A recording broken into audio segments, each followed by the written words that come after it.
Hello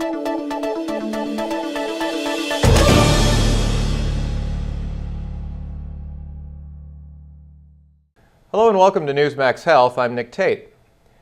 New Jersey Governor Christie's decision to have weight loss surgery last year highlighted the increasing popularity of such procedures and how they can help individuals who've been unable to shed pounds through diet and exercise alone. But weight loss surgery isn't for everyone, and it's hardly a quick fix for obesity. To help separate the facts from the fiction, Dr. Nicholson, a nationally known bariatric surgeon who's performed more than 10,000 procedures, has written a new book, Weight Loss Surgery, The Real Skinny, that reveals why it's not a one-and-done remedy for obesity. He joins us today to explain the truth about weight loss surgery. Dr. Nicholson, welcome to Newsmax Health. Thanks for having me, Nick. Well, doctor, what would you say is the biggest misconception about weight loss surgery? Well, goodness, I mean, that's a long answer, but I'll tell you the number one thing that I believe is the biggest fallacy is people think this is the easy way out.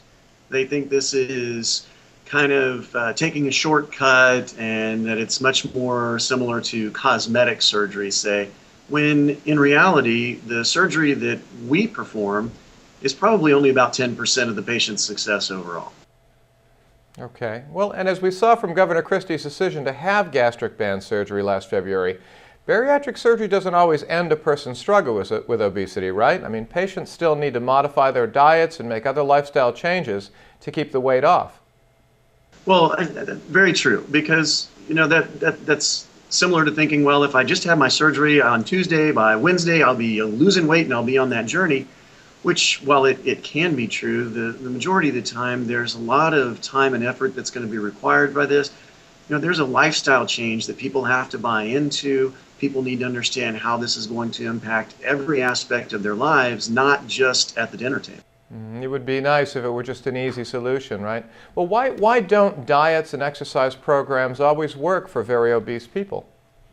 Well, if you look at a lot of the data, you'll find that overall, when you look at a 5-year success rate, 10-year success rate, or in medicine we talk about 5-year disease-free survival rates.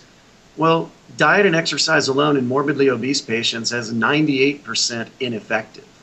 So when you look at a lot of those ads on TV and they talk about how everybody's lost all of this weight, maybe so, but does that translate to long-term weight loss? It's easy for people to lose weight, and that's one of the things that a lot of my patients point out. I've lost a lot of weight over the course of my life.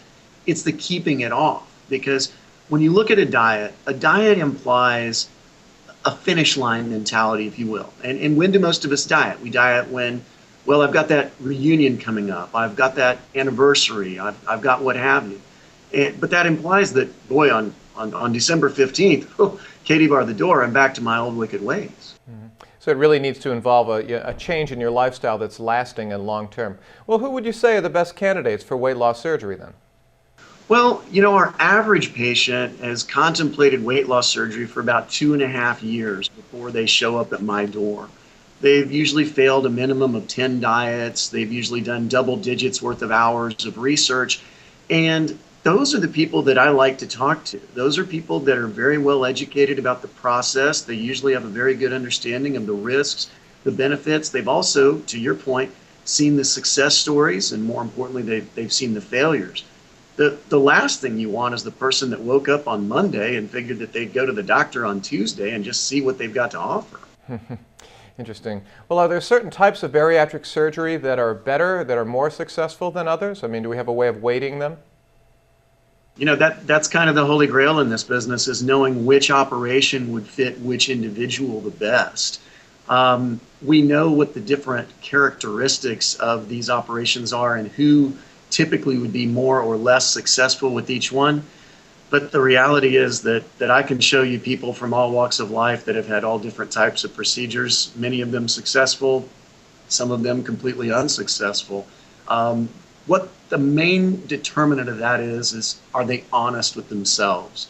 Once you explain the limitations of these operations and their strengths and their weaknesses, people really need to go home and be honest with themselves. Because if they go home and tell themselves, well, I know I've eaten ice cream every day for the last 50 years of my life, literally, but I'm sure if I have surgery on Wednesday, I'll stop.